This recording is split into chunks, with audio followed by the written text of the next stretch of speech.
Hey guys, the reinforcements are really fun and cool characters in Battlefront 2. You get to play as specialized troopers and special squads. They may not be as powerful as heroes, but they can still be really good and they will outplay any infantry.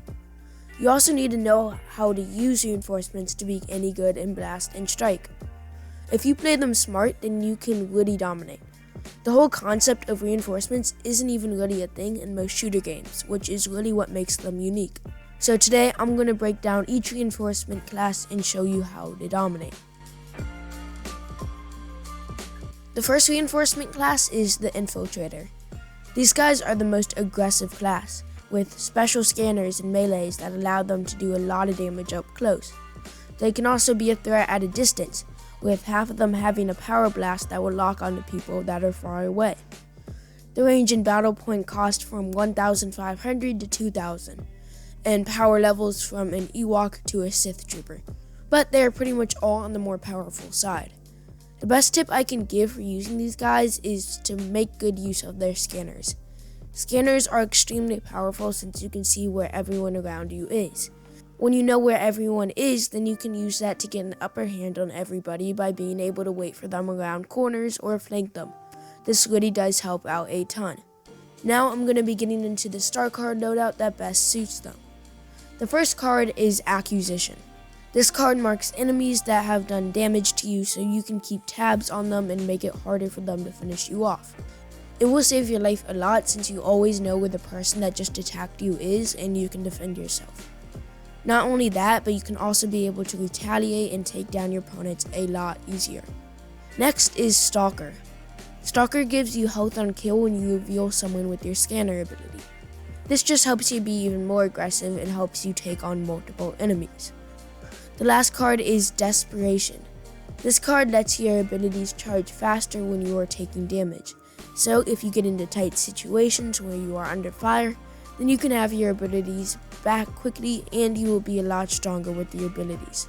This card actually helps out a lot, especially in Blast, since you are taking some damage all the time. Overall, the Infiltrator is pretty much always a great choice and you can do a lot of great things with them.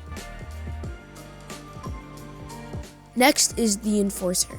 The Enforcer is a class that doesn't specialize as much in abilities, but heavy firepower and lots of health. This makes them really difficult to kill.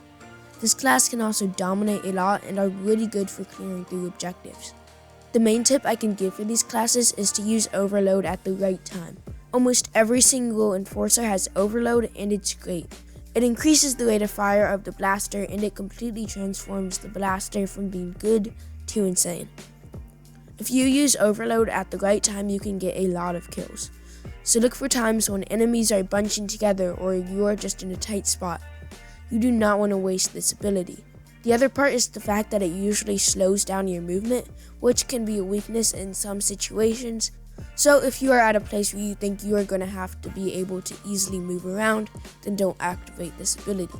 For the star cards, the first one is Enforcer Training. Enforcer Training is a health on kill card for the Enforcer that is great as always. It means you can get a kill, get health back, and have an easier time handling the next people. The second card is Expert Weapons Handling. This is a really important card that extends the length of Overload.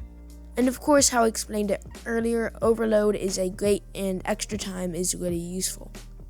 The third card is Battle Hardened. Battle Hardened gives the Enforcer extra health. Of course, when is extra health bad? So this is just a great star card. Now, the last but definitely not least class is the Ariel. These guys are my favorite because they are so fun. Using jetpacks and flying around is always a great time, and when correctly used, they are pretty hard to beat because they are so fast. The correct way to use them is to take full advantage of the jetpack. Constantly fly around your enemies to make it hard for them to hit you. You can also flank people easily and jump onto ledges to get an advantage over people. All it takes to win in a gunfight when you have the rocket launcher is to just fly up and shoot down. These fights take no skill.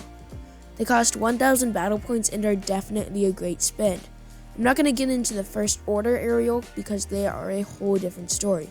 The star cards are pretty similar to the Enforcer with Ariel Training, which is health on kill, bad and hardened, which gives extra health, and finally the most important one, evasion, which gives an extra dodge.